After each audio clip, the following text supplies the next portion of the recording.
Bagaimana kesibukan sekarang ini? Kesibukannya terus bersuara, terus merawat nurani publik, Ya. terus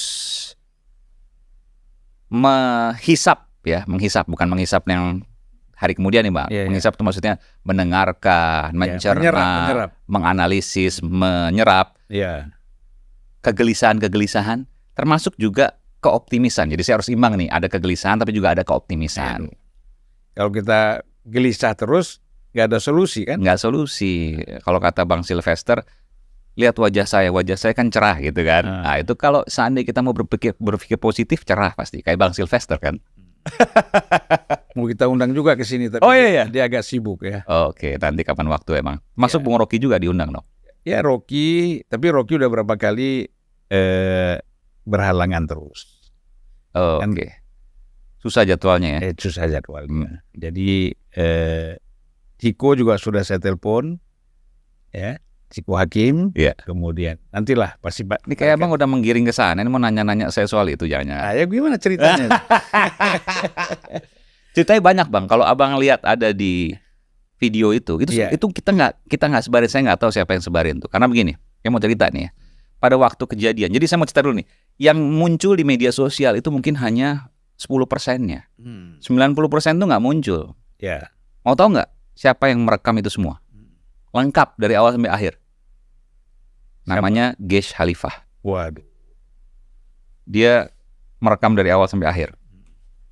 Jadi kalau mau tanya makanya dia nggak sempat ribut lagi ngerekam. Kalau dia nggak ngerekam ribut juga.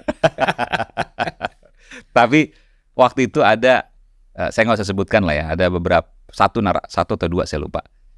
Ya bilang, tolong jangan sampai ada yang bocor ya. Tolong sampai ada yang jangan sampai ada yang bocor. Jangan keluarin. Itu nggak live ya? Itu pada saat break. Dan breaknya itu harus diperpanjang hampir 2 kali lipat. Tadinya misalnya 5 menit. Itu hampir 10 menit harus ditahan. Karena belum selesai juga tuh. Di antaranya adalah yang pemirsa lihat. Yang muncul di media sosial. Saat break itu. Jadi panasnya itu sebenarnya sebelum break. Cuma langsung saya cut kan. Karena kan saya saya menjaga aturan. Ada P3SPS, ada standar program siaran, ada undang-undang penyiaran dan sebagainya. Saya harus jaga itu. Sehingga ketika saya lihat sudah mulai agak panas, saya langsung break. Nah, pada saat break itulah terjadi berbagai macam hal yang publik tidak ketahui. Yang publik ketahui hanya 10%-nya. 90%-nya tidak diketahui. Ada di handphonenya Gesh Khalifah 90%. Saya melihat dia merekam. Oh gitu. Ini eksklusif nih. Jadi kapan Bang undang Bang Gesh ini boleh. Iya. Nah, besok saya sama dia. Oh iya, tanya. Tapi bukan di sini, di Total Politik. Oh oke. Jadi itu. Nggak tahu masih disimpan apa enggak atau udah dihapus kan saya nggak tahu ya. Iya. Tapi yang jelas Bang Gesh merekam cukup lengkap. Ya mungkin sudah beredar juga. Enggak, karena angle-nya kan kelihatan. Oh gitu ya. Dari angle-nya kelihatan karena Bang Gesh kan dari sisi kiri panggung. Kelihatan kalau dari video Bang Gesh. Video Bang Gesh 1 detik pun belum keluar. Yang saya lihat di media sosial. 1 detik pun belum keluar. Akan dikeluarkan nanti. Mungkin pada saatnya. Karena ya terus terang saya hanya bisa menyampaikan gini. Yang terjadi itu jauh lebih seru lah ketimbang yang pemirsa lihat saat ini. Yang netizen lihat saat ini. Sekilas gimana ceritanya? Sebenarnya begini, saya cerita dari awal dulu ya. Awalnya itu ya itu tadi Bung Sylvester itu bilang saya nih wajah yang cerah dan lain sebagainya. Lihat Anda, ada kalau itu rekamannya ada kan. Anda bujang lapuk. Ya, itu ada di video. Bung Sylvester ada. Karena itu masih dalam on air. Bung Sylvester bilang gitu ke Bung Rocky. Saya bilang, saya ingatkan Bung Sylvester tidak boleh menyerang pribadi karena bagi saya itu menyerang pribadi. Rocky diam, saya bilang, wah ini tinggal tunggu gunung meletus di dalam hati saya kan. Tapi Rocky sangat tenang waktu itu. Sangat tenang waktu itu. Cuma saya udah paham nih, wah ini luar biasa nih. Baru mulai kesempatan Rocky. Karena bagi saya kan di Rakyat Bersuara itu, kalau ada orang yang kemudian mengkritisi pihak yang lain, maka pihak yang lain yang saya dulukan untuk kemudian dia menjawab. Supaya adil. Saya berikan kesempatan pada Bung Rocky. Dia nggak marah-marah, sama sekali dia nggak marah. Tapi dia keluarkan gaya akademisinya dengan pengetahuannya menurut saya luar biasa. Dan itu yang kemudian disampaikan oleh Bung Rocky yang kemudian kita lihat di tayangan itu ya. Jadi ada beberapa teori dan lain sebagainya. Ternyata Bung Rocky tahu semua dan luar biasa. Taunya bukan hanya kulitnya, tapi sedalam-dalamnya. Parsimoni, fact must be served, dan lain sebagainya. Ya, bagi sebagian kita yang belajar metodologi mungkin tahu, sebagian lain mungkin tidak, gitu kan. Nah, itulah kemudian yang disampaikan oleh Bung Rocky. Sampai akhirnya keluarlah sebenarnya kata-kata, saya lupa, dungu atau bodoh ya, lupa. Bodoh. Sebenarnya di dalam, saya pernah bilang ke Bung Rocky janganlah, karena kita TV kan ditonton mungkin yang bukan dewasa semua. Tapi memang itu kan gaya beliau kan, kayak Bung Rocky. Jadi ya sekali-sekali tetap kelepasan juga rupanya. Nah di situ ada 2 kali. Yang pertama mungkin nggak didengar oleh Bung Sylvester, yang kedua didengar oleh Bung Sylvester, marah kemudian langsung memuncak. Samperin Rocky, saya coba untuk memisahkan gitu kan. Nah karena saya melihat udah agak kurang kondusif, lalu saya break. Nah setelah break itulah kemudian terjadi berbagai hal yang ya mungkin tidak diketahui netizen. Bukan mungkin, memang pasti tidak diketahui netizen, karena yang beredar itu hanya 10%-nya. Ada teriakan, ada teriakannya ya, saya nggak mau ngomong siapa ke siapa ya. Yang jelas bukan Bung Rocky ya. Ada kemudian dorongan dan lain sebagainya. Tapi kan di video itu kelihatan Chico juga ikut ribut sama Sylvester. Iya, kalau saya lihat waktu itu karena diingatkan sudah gitu ya. Lalu kemudian tidak berhenti, akhirnya Chico rupanya terpancing juga. Udah dong gitu, mungkin mau ngomong seperti itu, saya nggak tahu juga ya. Akhirnya ditunjuk sama Bung Sylvester, Chico nggak terima, terjadilah teriak-teriakan itu. Tapi nggak sampai fisik kok. Iya, kan karena ada satpam atau polisi tuh naik ke panggung. Satpam MNC waktu itu ya.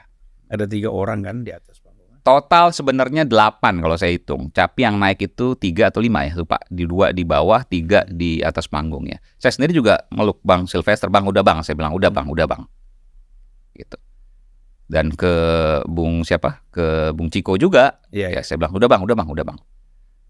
Itu sampai breaknya itu sekitar 5 menit ya. Itu hampir diperpanjang hampir 2 kali lipat. Saya lupa 8 atau 9 menit. Karena nggak bisa masuk, masih rame. Masih ribut, masih gemuruh gitu. Ya itulah yang terjadi. Tapi setelah itu ini yang pemirsa lihat ya, yang netizen lihat. Rocky di akhir kan dia keliling salaman. Memang kebiasaan Rocky seperti itu, bukan berarti hanya ke Bung Sylvester. Tapi sebelum itu pada saat offline itu saya munculkan fotonya tuh di medsos saya. Bung Sylvester yang nyamperin Rocky Gerung untuk kemudian akhirnya meluk. Rocky masih di kursi. Jadi saya mau sampaikan sebenarnya, mungkin Bung Rocky juga sempat marah mungkin ke saya, atau saya nggak tahu juga ya. Kenapa Aiman nggak cerita sebenarnya? Ya ini saya cerita sebenarnya. Cuma kan saya sebagai pengelola acara, saya ingin awal baik, akhirnya juga baik. Kan yang dilihat oleh netizen ini sekarang ini kan ribut-ributnya. Enggak kok, mereka sudah pelukan, mereka sudah salaman. Yang awalnya mendatangi itu adalah Bung Sylvester. Kemudian di akhir acara Rocky juga salaman ke semua narasumber termasuk Bung Sylvester. Dan saya diterima semua kan? Dan diterima semua. Dan saya pikir ya itu sudah selesai. Tapi kan kemudian karena viral dan lain sebagainya, lalu Bung Sylvester buat video sendiri ya. Video sendiri yang menjelaskan bahwa ini shock terapi dan lain sebagainya. Gitu. Ya menurut saya sih nggak perlu juga sih, karena kan sudah selesai waktu itu. Tapi ya itu kan hak dari Bung Sylvester, ya silakan aja. Tapi kan dari segi news ya, itu dianggap berhasil tuh bikin orang ribut gitu. Sebenarnya ini yang salah Bang. Saya mau sampaikan. Ya gimana tuh? Saya itu orang yang detil memperhatikan minute by minute, MBM kalau kita bilangnya, yang dikirimkan oleh Nielsen Media Research. Ya, saya tahu mana yang disukai pemirsa, mana yang enggak. Dan mungkin karena saya orang statistik, jadi saya senang tuh ngelihat data-data seperti itu.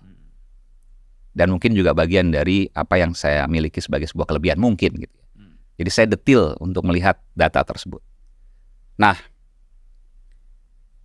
berantem pada saat dialog itu 90%, saya nggak bilang 100% ya. 90% tuh jatuhin rating share. Gitu ya.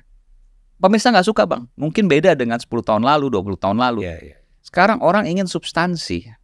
Meskipun substansinya harus mudah dicerna.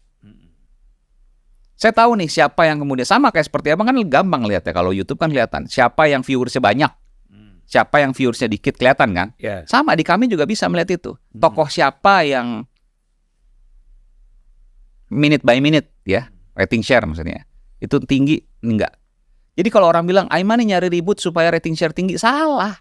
Ribut itu tidak menaikkan rating share, tapi perdebatan yang logis, yang bisa dicerna dengan mudah, itu yang naikin share. Nah, kita sebagai host harus bisa mengantarkan diskusi ke arah sana, bukan ke arah ributnya.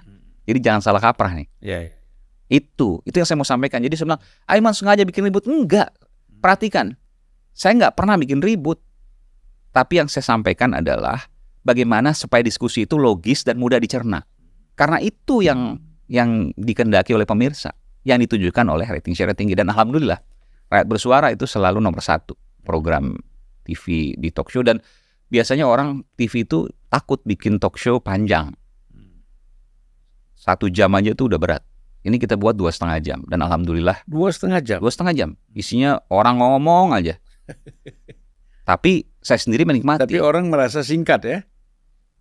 Saya pun merasa singkat. Ya, kalau pembahasannya menarik dan substantif kan?